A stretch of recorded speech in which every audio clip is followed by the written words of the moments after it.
I extend a warm welcome to our forum on malicious compliance. It is my understanding that the general consensus is to adhere to the instructions provided.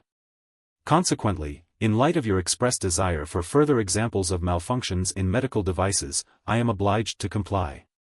I am a type 1 diabetic and utilize an insulin pump. In 6th grade, my pump was wired, which entailed a tube connecting it to a device that resembled a cell phone. Consequently, I am compelled to administer insulin following each meal. I had explicitly conveyed to all my teachers that I was diabetic. However, this particular teacher exhibited a lack of understanding and a strict adherence to rules. The class had just returned from lunch and was engaged in reading a book aloud when my insulin pump beeped to remind me to take my insulin dose after lunch. I observed the teacher give me a somewhat disapproving look, but I chose to ignore it and proceeded to administer my insulin. The teacher then stated, "Oh, peas. Stop texting in class. You are aware of the rules. Please bring your phone to the front and report to detention." My middle school had a very strict policy prohibiting the use of cell phones in class. I was on the verge of protesting, but I realized that this would be an excellent opportunity for some mischievous compliance. I proceeded to approach the teacher with a self-assured demeanor, presenting her with my pump and inquiring about the purpose of the attached cord. I then proceeded to ask her why she was utilizing a chain for her cell phone. I maintained a calm and collected expression throughout this interaction. At this juncture, the teacher's face turns ashen. I have not clipped my insulin pump to my body. This is a somewhat challenging maneuver, as the pump was on my arm and somewhat difficult to reach. I quickly exit the classroom before the teacher can respond and proceed directly to detention. Upon arrival, I informed the detention officer that I had been sent there for using electronics in class. Before I had even finished, a student from my class walked in and informed me that I could return to class. The teacher apologized profusely and never again attempted to discipline me for using my device. I believe that the teacher must have said something along the lines of, "Please don't sue me. Please don't sue me." This did not happen to me, but my father experienced something similar. He recounts an incident that occurred approximately 2 decades ago. On the final day of the course, a multiple-choice test was scheduled to conclude the day's activities. On the day of the test, the participants were informed that the examination would be a multiple-choice test. They were also told that any instances of cheating would result in immediate disqualification. This meant that individuals would only be permitted to use one resource, either a cheat sheet or another person's answers, and that any further instances of cheating would result in immediate dismissal and a score of 0. This approach was perceived as overly strict by my father, who felt that it was unfair to treat adults in a manner similar to that of unruly schoolchildren. He proceeded to take the test and, upon completion, found that he had performed well. He was uncertain about the correct answer to the final question, which left him with one remaining opportunity to demonstrate his knowledge. He called out the answer to question 14, prompting another student to respond. My father then proceeded to complete the assessment, collect his certificate, and exit the room. The student then proceeded to the teacher's desk, presumably in an attempt to avoid stepping on the teacher's jaw, which was lying on the floor. The student then handed in the test and left the room, allowing the teacher to complete the assessment. Afterwards, the student approached my father with a degree of respect that was arguably begrudging. It is unclear whether the student's behavior resulted in a change of policy or a shift in the tone of communication. I am uncertain whether this anecdote belongs on this forum, but I am compelled to share it with you. Last summer, I was employed as an ice cream vendor on the beach of my hometown. It was the best job I have ever had. The people I encountered were kind, and I was able to work on my tan. Additionally, the remuneration was satisfactory. However, the most significant benefit was that we were permitted to, during our scheduled breaks, we were permitted to consume the delicious ice cream. On one occasion, I was serving a man and his son. The main orders were a cone with 2 scoops for the man and a cone with 1 scoop for the child. The child was dissatisfied with this arrangement and requested 2 scoops. The father explained that the scoops were quite large and that 1 would suffice for his child. I informed the father that the ice cream was of a generous portion size and that 1 scoop would be sufficient for his son. I offered to make it larger, but the child remained adamant. He began to display a strong emotional response, expressing his desire for 2 scoops. The father, who was keen to avoid disrupting his son's vacation mood, relented and allowed for an additional scoop. The father states that the child is permitted to have 2 scoops. However, he adds a condition: if the child cannot finish his ice cream, as previously stated, he will be deprived of further television for the remainder of the vacation. The child readily agrees, stating that he could consume an entire tub of ice cream. This was a regrettable decision on the child's part. As a petty individual, I was inclined to decided to teach this child a lesson. I proceeded to scoop one of the largest scoops I had ever scooped in my entire career. I placed it on the cone, and the child's eyes widened in shock. I then proceeded to scoop a second, even larger scoop. The child trembled in disbelief. I proceeded to scoop and graciously presented the first of the 2 scoops to the child. The monstrosity that I had created was met with a look of disbelief, as the child now realized that he would not be watching TV again that summer. The father seemed to be quite agreeable with the situation and even offered me a gratuity, which was a rare occurrence. Overall, it was a rather positive experience. This situation actually calls to mind a comparable anecdote from my childhood involved a restaurant that I particularly enjoyed. Upon ordering a burger, one could opt to enhance the standard fries with a variety of toppings, including melted cheese, bacon, sour cream, and chives. The meal was, in fact, quite delicious. I found the fries to be more appealing than the burger itself. However, the portion size of the fries was rather limited. Consequently, on one occasion, I went to the restaurant with my parents and, after sampling the burger, I informed the waiter that I would prefer to order the fries as my main course. I decided to order the loaded fries, but since the portion size was quite small, I thought it would be more cost-effective to order an additional side of fries. When the waiter arrived, I informed him of my decision and requested that the loaded fries be served as an appetizer and that I have 2 additional orders of fries for the main course. I requested 2 orders of fries, which I felt was a reasonable request given the circumstances. However, I was only 12 or 13 at the time, and I admit that I was somewhat cocky. I explained to the waiter that I wanted 3 separate orders of fries, one as an appetizer so that we could all enjoy it before the main course, and 2 additional orders for the main course. The waiters inquire, "Are you sure that's a considerable quantity of fries?" I respond, "Don't worry, I am well versed in this matter." He then proceeds to document the order. The appetizer plate of fries arrives, and the appetizer portion is actually larger than the entire main course. The main entree is accompanied by a considerable quantity of fries, sufficient to feed 2 or 3 individuals. It is a substantial source of cholesterol. At this juncture, my father is laughing heartily. He regards me and states, "Please, proceed to consume the meal." He then proceeds to inform me that he was unable to finish the initial plate of fries, let alone the subsequent 2 plates. I sat there, feeling depressed and dejected, next to him. Consequently, I ended up looking like a fool, and the waiter seemed to find my situation somewhat amusing. I had previously worked as a checker and stocker at a grocery store. Our manager, Mike, was a disagreeable individual who attempted to take advantage of others.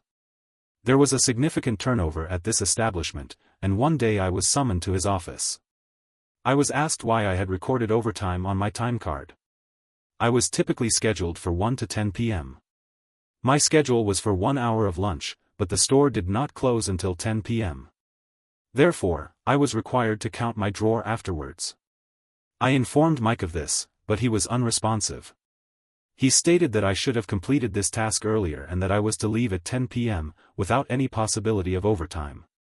A few weeks later, it was Thanksgiving. We had additional checkers from 8 p.m. to 10 p.m., but I was not informed of this change in schedule. I was the sole employee, aside from the manager, who was responsible for closing the establishment on that particular day. I made the announcement at approximately 9 o'clock. At 40, we informed customers that the store would be closing in 20 minutes and requested that they complete their purchases and proceed to the checkout. As it was approaching Thanksgiving, many customers had accumulated items in their carts. I proceeded to assist them with their transactions until the clock struck 10. At that point, I terminated my interaction with the customer and contacted Mike via the store phone to inform him of my intention to leave the premises. I had been instructed that I was not permitted to work overtime. I proceeded to the checkout and completed the necessary paperwork. At that time, there were still 6 to 7 customers with full baskets in line. Mike approached me and began to express his displeasure. I reminded him of the specific instructions I had been given. I was informed that I was not permitted to work any overtime. Upon arriving at work the following day, I was given a written reprimand. However, the situation was ultimately deemed to be justified, as the manager in question spent approximately 30 to 45 minutes investigating the matter further. It is perplexing to consider what circumstances would warrant such a disciplinary action. It is unclear what specific details were included in the written documentation. The employee in question had followed the instructions provided, but the instructions were deemed to be inadequate. Consequently, the employee was instructed to disregard them. This incident occurred relatively recently. My workplace is a modest-sized establishment situated within a shopping mall. We have a small, unisex locker room, but it is fully equipped with changing facilities.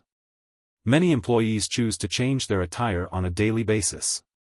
I am required to work 2 shifts, an early morning maintenance shift and a midday lunch shift. The morning maintenance shift is followed by a midday lunch shift, which commences immediately after the completion of the maintenance tasks. My managers are exceedingly parsimonious with regard to the allotment of breaks.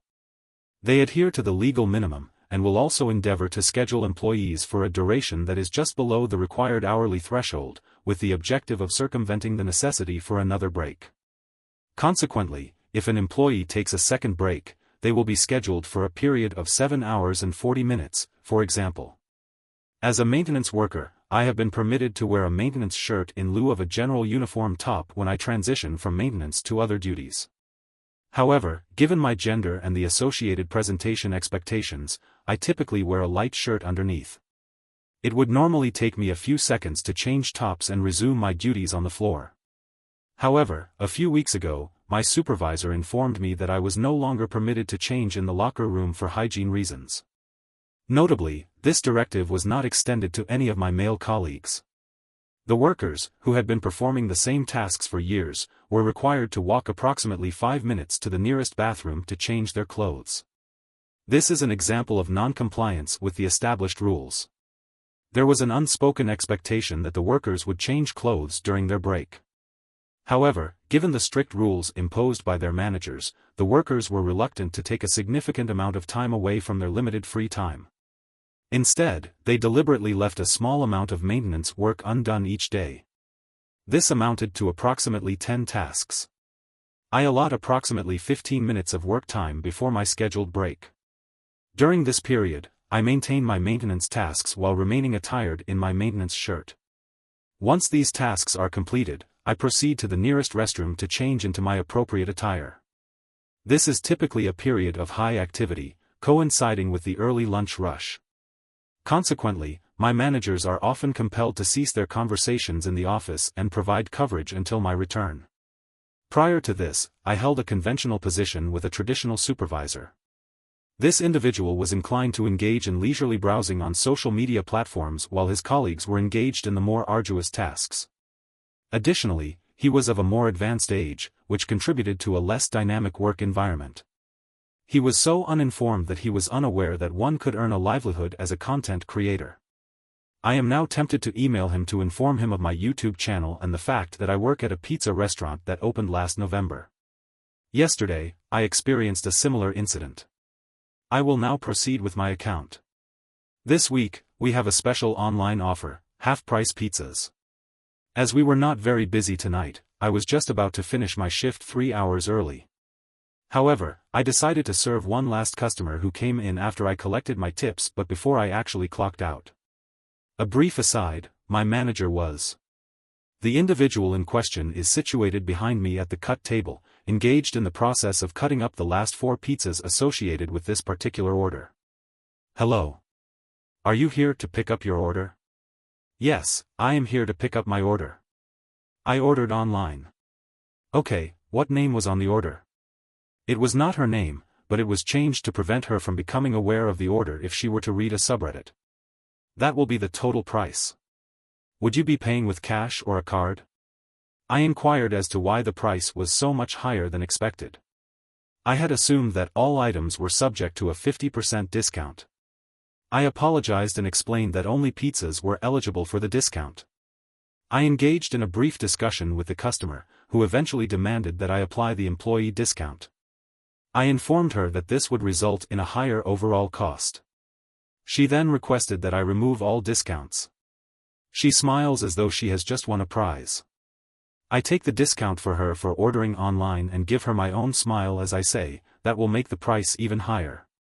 Would you be paying with cash or a card? The woman then proceeded to consume the remaining item from the oven, after which she proceeded to engage in further dialogue with the manager. It is worth noting that the woman was particularly vocal, given that the oven was in operation throughout the interaction. The manager informed the woman that the higher price would be applied, and the woman ultimately accepted this decision. One might posit that OP provided her with a pizza. I was approximately 13 years of age at the time, and my brother is 3 years my senior.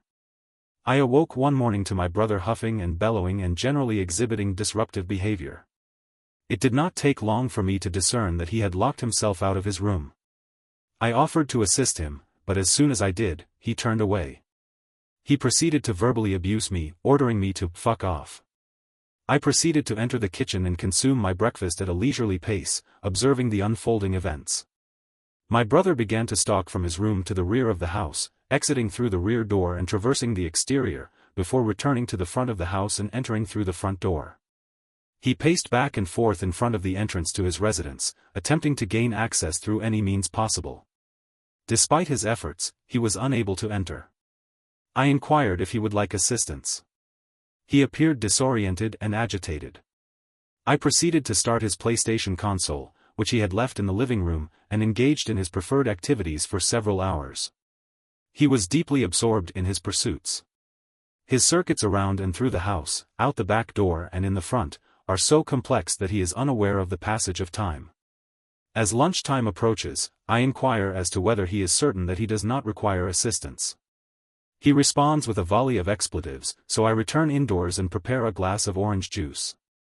I proceeded to sit on the bonnet of the car and observe him as he completed his circuits and attempted to open the window. I then consumed my lunch and returned to the house to engage in more of his games. As the sun began to set, I had finished playing all of his games and decided to check on his well-being. I found him standing in a defeated state, staring helplessly at his. The subject's demeanor indicated a sense of betrayal by the window. "How are you doing? Have you managed to gain access yet?"